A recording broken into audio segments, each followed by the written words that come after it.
এই রকম বৃষ্টি মুখর ভোরবেলা অর্চির বরাবরই খুব পছন্দের, কিন্তু আবিরের ততটাই অপছন্দের। কারণটা অবশ্য ও জানে। আবির এখন ঘুমাচ্ছে, তাই ও চুপচাপ বিছানা থেকে উঠে বারান্দায় এসে দাঁড়ালো এই সুন্দর মুহূর্তটাকে উপভোগ করার জন্য।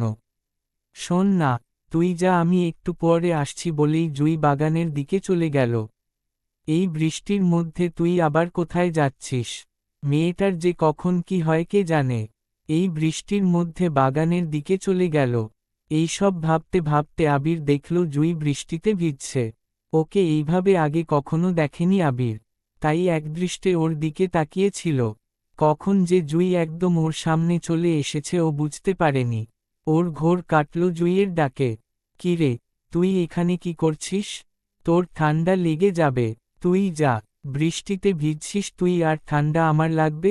অনেক ভিজেছিস, এবার চল। তুই তো জানিস আমি বৃষ্টিতে ভিজতে খুব ভালোবাসি।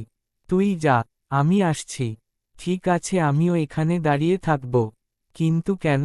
তুই তো জানিস আমি তোকে কতটা ভালোবাসি। তোকে ছাড়া আমি কোথাও যাব না।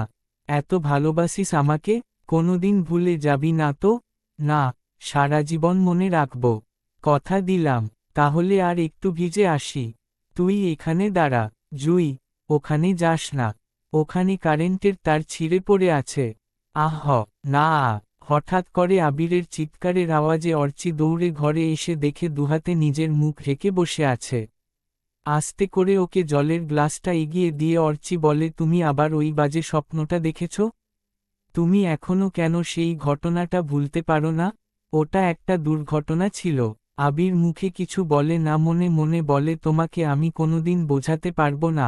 আমার প্রথম ভালোবাসা, আর তাকে হারানোর যন্ত্রণা সারা জীবন আমার মনে থেকে যাবে। আমি যে কথা দিয়েছি তাকে আমি সারা জীবন মনে রাখব। সমাপ্ত।